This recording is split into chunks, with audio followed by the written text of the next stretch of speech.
Bonjour à tous et bienvenue dans cette petite formation, donc ici tuto concernant Power Pivot. Donc je l'avais peut-être déjà abordé il y a quelques temps. Donc voilà, Power Pivot donc, est un complément que vous pouvez télécharger sur Excel depuis 2013, voire même 2010, que vous pouvez utiliser pour pouvoir faire des tableaux de bord dynamiques évidemment, et avec plein d'avantages que vous pouvez avoir, que vous n'avez pas avec les tableaux croisés dynamiques ou que vous pouvez faire avec le Excel standard. D'accord. Alors Power Pivot, donc ici, je vous montre un petit exemple d'un tableau de bord qu'on va essayer de concevoir ensemble. Tableau de bord des ventes, avec ici donc des graphiques, des indicateurs que l'on va ici donc faire avec Power Pivot. Donc on va aller voir les avantages et les inconvénients d'Excel versus Power Pivot. Donc Power Pivot ici, vous l'avez ici, je vous rappelle ici dans l'onglet Power Pivot. Donc il y a un complément qu'il va falloir ajouter à votre Excel. Donc que vous allez aussi retrouver dans l'onglet données de votre Excel. Donc vous avez ici le petit cube, le petit modèle de données Power Pivot qui vous permet ici de pouvoir faire des analyses très poussées d'une source, ou de plusieurs d'ailleurs. Vous allez voir qu'on peut se connecter à plusieurs sources grâce et créer un modèle de données. Donc ici vous l'avez ici, donc évidemment, et vous l'avez ici donc dans la fenêtre Power Pivot qu'il va falloir intégrer dans Excel. Donc c'est un complément. Donc pour ajouter cet onglet Power Pivot, donc normalement vous devez l'avoir, il est inclus depuis les versions 2013 d'Excel. D'accord. Si c'est une version antérieure, 2007 ou 2010, il va falloir l'installer et le télécharger. D'accord, via le site Microsoft en tapant le mot-clé Power Pivot. Alors, pour ceux qui ont donc les versions 2013 ou plus, donc comment ajouter ces nouvel onglet dans votre ruban Excel. Donc, il suffit d'aller ici faire un clic droit sur le ruban, n'importe lequel, peu importe, vous pouvez rester sur l'onglet Accueil. Vous faites clic droit, vous faites personnaliser le ruban. D'accord. Et il va falloir ici aller dans les compléments, parce que là par défaut ici, moi je l'ai ici affiché là, mais vous ne l'aurez pas par défaut. Donc il faut, pour le faire afficher dans les onglets, il faut d'abord l'ajouter via les compléments. Donc ici vous allez cliquer dans les options d'Excel sur la barre compléments. Okay. Et ici aller atteindre les compléments Excel. Donc là il va falloir aller chercher les points com et ensuite lui dire atteindre. Et là, normalement, pour ceux qui ont donc les versions assez récentes, vous devez ici avoir soit Power Map et Power Pivot. Donc ici, il suffit de le cocher, puisque par défaut, ces deux ne sont pas cochés, donc il suffit de les cocher directement. D'accord. Vous pouvez même avoir un Power View si vous avez des versions récentes aussi. Voilà, donc Power Pivot, il faut l'activer. Donc une fois que vous l'avez coché, vous faites OK. Là, automatiquement, vous pouvez maintenant aller faire personnaliser le ruban. L'onglet est apparu ici.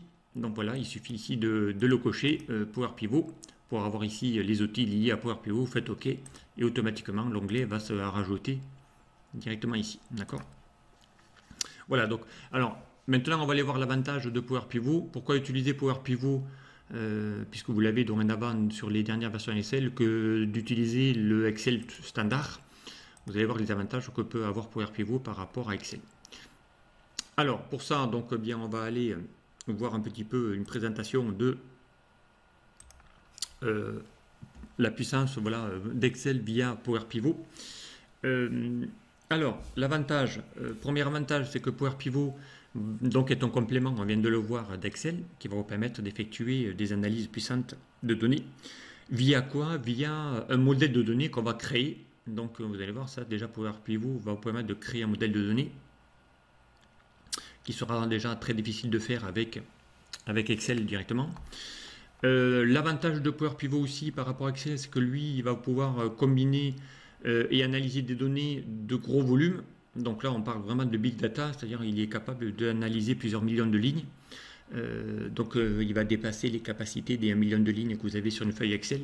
Eh bien, Power Pivot va vous permettre de pouvoir analyser des données beaucoup plus grosses que ça. D'accord.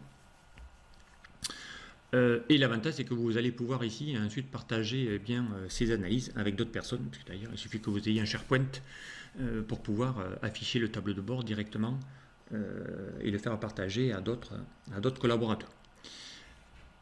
Alors donc dans les deux, donc que ce soit Excel ou Power Pivot, ben, vous pouvez évidemment créer un petit modèle, d'accord, avec des relations de table.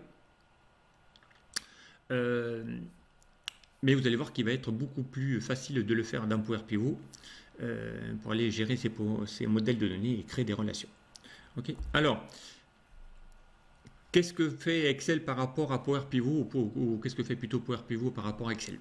Donc déjà, évidemment, Excel peut importer des données, donc via Power Query ou autre, mais vous allez voir qu'on peut aussi, donc là, Excel, il va importer vos données à partir d'une source de données, n'importe laquelle, qui va charger dans une feuille. Lui, Power Pivot, il va pouvoir importer des données, mais en même temps, vous allez voir qu'en même temps qu'il importe, vous allez pouvoir lui filtrer des données, c'est-à-dire lui renommer des colonnes, faire déjà des transformations de votre source lors de l'importation. Donc, c'est-à-dire que plutôt que de charger, je ne sais pas moi, 14 colonnes et qu'au final, j'en ai besoin d'utiliser que les 8 premières colonnes, eh bien, vous allez pouvoir le faire directement dans Power Pivot, c'est-à-dire que vous pouvez déjà filtrer des données à l'importation. Donc ici, les tables qu'on va importer, donc il va créer des tables. L'avantage que a Power Pivot, c'est que les tables vont être directement créées via des pages d'onglets dans la fenêtre Power Pivot. Il va les charger dans le cube. Alors que dans Excel, lui, vous allez devoir les importer sur le classeur et dans des feuilles différentes. D'accord? On va aller voir aussi la différence. Ensuite, pour modifier les données dans une table, donc là on pourra modifier les données évidemment sur une feuille Excel à partir d'une table manuelle. Par contre, il sera impossible de le faire dans Power Pivot, puisque derrière lui il va lier la source. Donc ça ne peut être que la source qui peut être modifiable, mais pas dans Power Pivot. Une fois importées les données, elles ne seront pas modifiables. L'avantage aussi qu'on va pouvoir lui permettre, c'est derrière, Power Pivot vous permettre de pouvoir faire des relations entre vos tables via un diagramme, via une vue diagramme. Vous allez voir, vous allez pouvoir créer vos relations beaucoup plus facilement que dans la boîte des relations d'Excel. Donc ça, c'est un autre avantage qu'aura Power Pivot par rapport à Excel. Et évidemment, l'avantage le plus intéressant qu'il y a à utiliser Power Pivot, c'est que derrière, on va pouvoir créer des indicateurs, des analyses, via donc le langage d'expression DAX. Donc ce sont des fonctions qui sont intégrées dans Power Pivot que vous n'allez pas évidemment retrouver dans le Excel, puisque derrière Excel, lui, il va utiliser juste les formules d'Excel que vous connaissez peut-être déjà. Mais Power Pivot va vous permettre de pouvoir faire des analyses très avancées en utilisant le fameux langage DAX, qui est vraiment l'avantage le plus intéressant à utiliser dans Excel, et c'est ce qu'on va utiliser, vous allez voir. Et autre avantage qu'aura Power Pivot, c'est qu'il va vous permettre de créer des hiérarchies. Donc on verra ce que c'est qu'une hiérarchie, qui n'est pas possible de faire dans Excel puisque ce n'est pas disponible. Mais vous allez voir ici qu'on va pouvoir le faire directement dans Power Pivot. Ok. Alors, maintenant, je vous rappelle qu'on va créer des tableaux de bord. Donc un tableau de bord est généralement fait grâce à des tableaux croisés dynamiques. Maintenant, quel est l'avantage ou les différences entre un tableau croisé dynamique standard qu'il y a dans Excel par rapport à un tableau croisé dynamique Power Pivot type modèle de données? Donc lui, je vous rappelle que dans un TCD, on peut avoir qu'une seule source. Donc un tableau croisé dynamique peut être fait à partir d'une table plate, en gros. Alors que dans un modèle de données, on va pouvoir faire un tableau croisé dynamique qui va prendre des données de plusieurs tables, une fois qu'elles seront liées. On ne peut pas avoir de big data dans un TCD Excel, mais on pourra l'avoir ici donc dans Power Pivot, puisque derrière il va vous permettre de pouvoir analyser, je vous dis, des données très très volumineuses. D'accord. Dans un TCD, on va pouvoir utiliser des formules standards qu'il y a dans Excel, alors que dans Power Pivot, vous allez pouvoir faire des calculs beaucoup plus variés, puisque derrière on va pouvoir utiliser des fonctions DAX dans un tableau croisé dynamique pour créer de nouvelles mesures. On va pouvoir également ici ajouter des formats, mais qui seront manuels sur des données dans un TCD, alors que là vous allez voir qu'on va pouvoir formater dans Power Pivot, dans la formule, on va pouvoir formater directement les valeurs, d'accord. On ne pourra pas évidemment réutiliser une formule, alors que vous allez voir qu'une formule DAX va pouvoir être réutilisée non pas une seule fois, mais plusieurs fois. Ça c'est l'avantage. Et évidemment, on pourra faire des rapports de TCD sur un petit ensemble de données, alors que je vous rappelle qu'ici, hein, on va pouvoir faire des tableaux croisés dynamiques sur des millions de lignes directement. Okay. Alors, maintenant, quelle est la différence qu'il peut y avoir entre Power Pivot et Power BI Desktop? Donc ça, je vous l'avais déjà un petit peu montré, puisque j'avais fait déjà des petites formations sur Power BI Desktop. Évidemment, Power BI Desktop, il est encore mieux que Power Pivot. Donc, quitte à choisir entre Excel, Power Pivot et Power BI Desktop, eh bien, moi je vous conseille évidemment d'utiliser Power BI Desktop qui sera beaucoup plus aisé à utiliser pour créer vos propres tableaux de bord. D'accord. Alors pour ceux qui n'ont pas Power BI Desktop, on peut quand même rester avec Power Pivot. Donc ici la différence, c'est que derrière, eh bien, avec Power Pivot, donc on va pouvoir utiliser Power Query, mais vous savez qu'on l'a aussi dans Power BI Desktop, donc on peut avoir plusieurs tables directement. On va pouvoir faire des rapports via des TCD. L'avantage avec Desktop, c'est qu'on peut analyser aussi des données beaucoup plus volumineuses.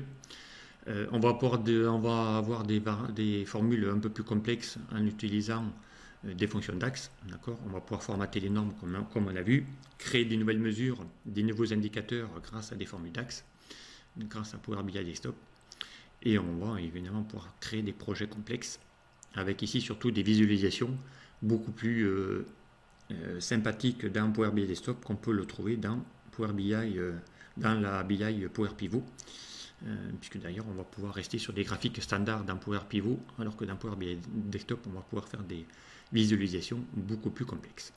Voilà ici cette petite quand même présentation que je voulais faire via ici pour voir un petit peu la partie différente entre Excel et Power Pivot.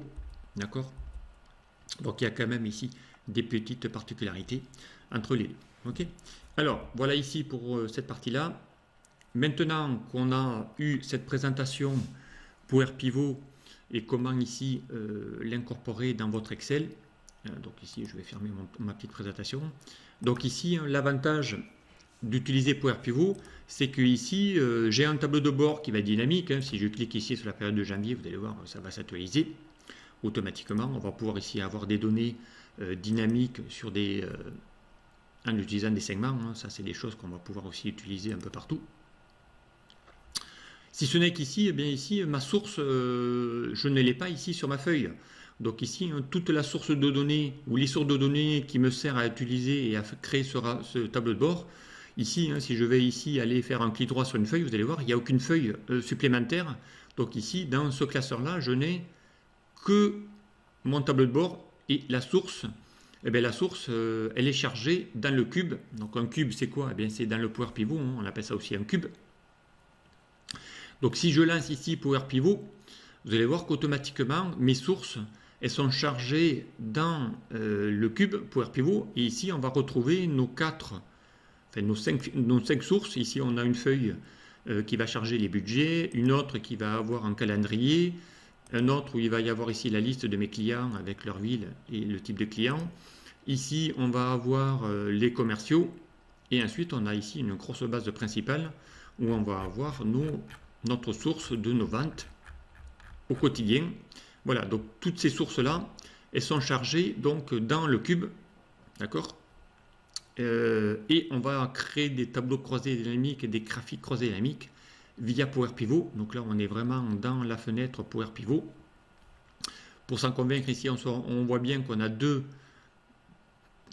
feuilles qui apparaissent, la version Power Pivot où il y a ma source et également ici mon Excel directement. Donc ici, une fois que vous ouvrez Excel, eh bien en réalité il va charger aussi Power Pivot qui est intégré. Donc ça veut dire que ce classeur-là, je peux l'envoyer à un collaborateur. Il pourra analyser aussi le tableau de bord puisque derrière la source, elle est dans Power Pivot et Power Pivot étant chargé dans Excel, eh bien, il va récupérer aussi la source directement. Ok, donc ça c'est l'avantage d'utiliser Power Pivot puisque d'ailleurs la source va se transférer également. D'accord. Voilà, donc ici Power Pivot, hein, on l'a ici directement là. Et je vous l'ai montré déjà et présenté tout à l'heure. Donc on va pouvoir ici, bien grâce à ces sources, avoir ce fameux modèle de données. Donc ici on a la vue données et on va aussi avoir le schéma relationnel. Donc si je clique ici dans la vue de diagramme, Ici, on va aller voir les 5 sources qui sont utilisées pour faire notre tableau de bord, avec ici notre source principale qui est la source des ventes, avec nos calculs d'indicateurs. Ici, on a nos clients, on a ici notre budget, on a ici la table des commerciaux et on a ici notre table des calendriers, avec ici une hiérarchie qui a été créée. Donc on va aller voir ici ce qu'est qu'une hiérarchie directement. Donc en fonction ici, ça vous permettra de pouvoir ici avoir plusieurs infos en même temps en créant une hiérarchie sur l'année, le mois, le trimestre et les semestres. Voilà, ici diagramme vue diagramme. Ça vous permet ici de pouvoir avoir directement ici cet aspect, soit en vue diagramme, soit en vue modèle de données, avec ici mes sources directement. Et on verra qu'on va utiliser plusieurs sources plusieurs fonctions d'axe qui sont inclus dans Power Pivot, que vous n'avez pas évidemment dans Excel. Ok, donc voilà, donc on va aller voir ici comment on peut récupérer ici des données dans ces sources directement. Allez, donc voilà ici cette première présentation. Donc ici, je voulais faire quand même ce petit préambule d'introduction pour vous montrer ici ce qu'est Power Pivot avec les avantages à utiliser Power Pivot plutôt qu'Excel. Allez, je m'en arrête là sur cette première vidéo et puis on se retrouvera dans une prochaine pour voir un peu comment concevoir ce tableau de bord et en utilisant eh bien justement ce fameux modèle de données. Allez, je vous dis à très vite sur la prochaine vidéo. Au revoir.